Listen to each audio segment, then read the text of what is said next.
Good morning, dear students, and welcome to Monetary Economics class taken by Pratap Hegde for BCom third semester. Dear students, in the previous section, we studied about the theory regarding the value of money, that is, the cash transactions equation. So, in this class, we are going to study about the second theory that tries to determine or explain how the value of money changes.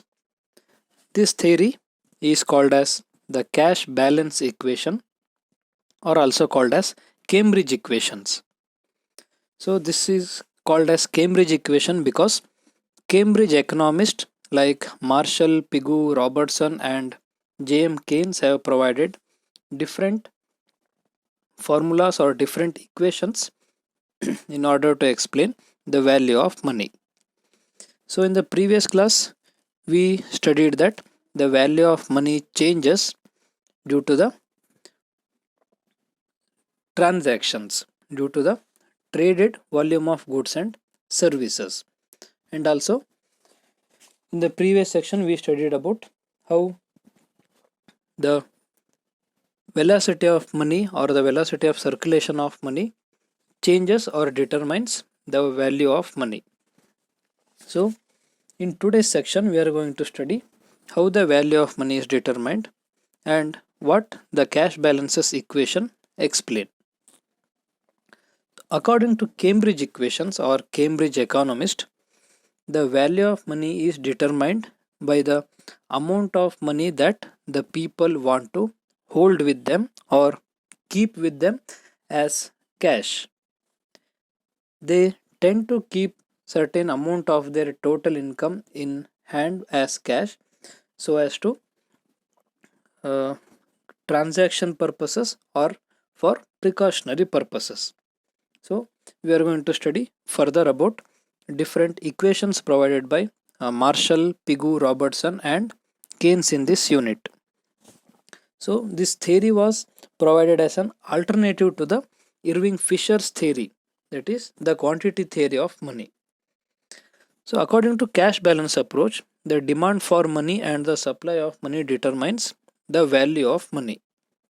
This approach considers demand for money and supply of money at a particular moment of time, since at a particular moment of supply of money is fixed, it is the demand for money which largely accounts for the changes in the price level.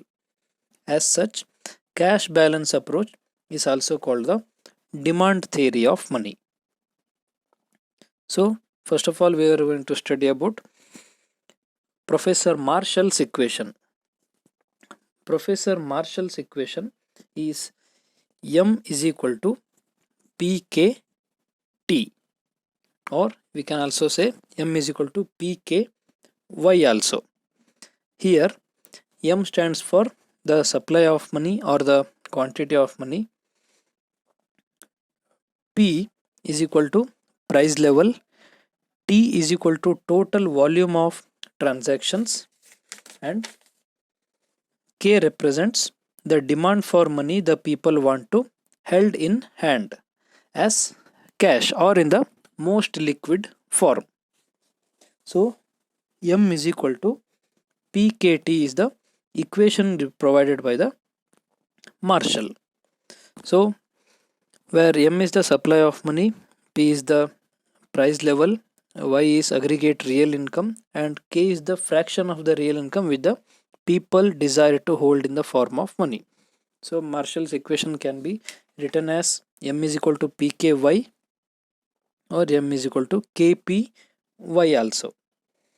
So this equation tries to explain the value of money by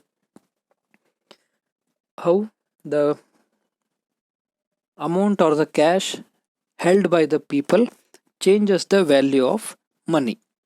This equation can further be denoted as P is equal to M by KY. According to Marshall, the price level is determined by changes in the K, that is the desire to hold the cash balance. A sudden and rapid shift in the desire of the people to hold money may profoundly affect prices even though the money supply is kept constant. Therefore, a shift in the public psychology or in the expectations must be taken account of the no less than changes in the money supply. It is K rather than the money supply which is more significant. So when people tend to hold more cash in hand, the value of money decreases, and when people spend more money, the value of money increases. The next equation is provided by Professor A.C. Pigou. This equation is P is equal to M by KR. P is equal to M divided by KR, where P is equal to the price level and 1 by P is the purchasing power. Here R is equal to the total real income or the real resources. K implies the proportion of real income held by the people in the form of legal tender or in the form of cash.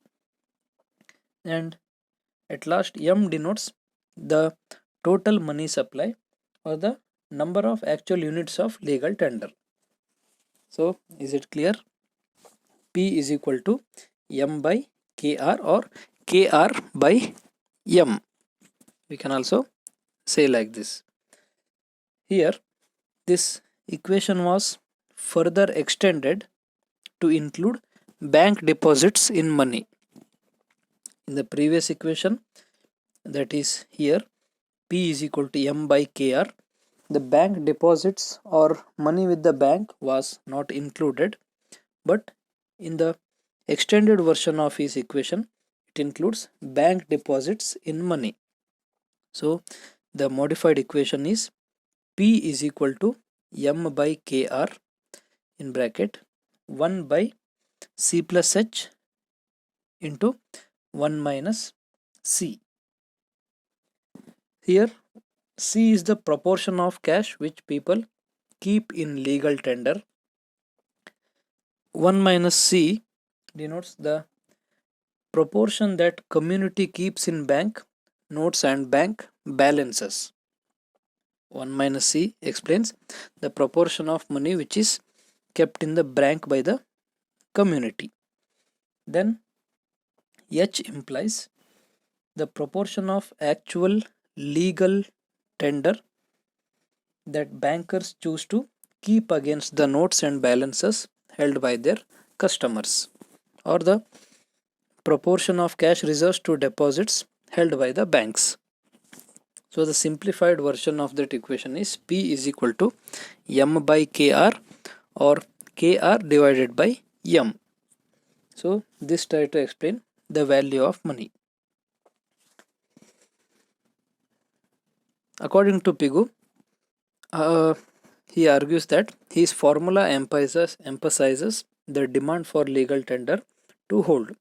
In his own words, he says that it focuses attention on the proportion of their resources that people choose to keep in the form of titles to legal tender instead of focusing in on velocity of the circulation. So this is according to Pigou, K was more significant than M in explaining changes in the purchasing power of money or the value of money.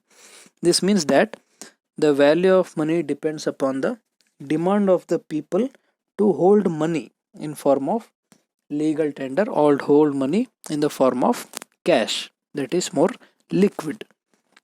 Moreover, assuming K and R and also C and H in the modified equation to be constant, the relationship between money supply M and price level P is direct and proportional. So the money supply and the value of money is proportional according to the Pigou's theory. So next we are going to study about some of the limitations of the cash balance approach. These are the limitations or criticism done by many economists about the cash balance approach. So it says it is truism. It does not hold correct to the current economy or current transactions. Next, price level does not measure the purchasing power. It is the income of the consumer that measures the purchasing power. Then it gives more importance to total deposits, so it's also not very true. Then it neglects other factors like inflation, psychology of the people. So all these factors are neglected, and it also neglects saving and investment effect also. So this theory fails to explain the psychology of people that want to save money for investments. It only says it only the people only save money for further transactions or future transaction, but it fails to explain why people keep money for investment. And also there are assumptions that k and y are not k and y are constant, but in the real world k and y are not constant.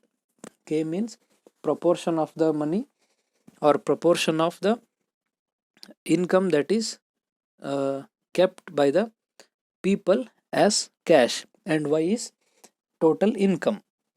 So these are all the limitations of this theory, and in the further classes or in the future classes we are going to study about the inflation. So that's all for today's class. Thank you.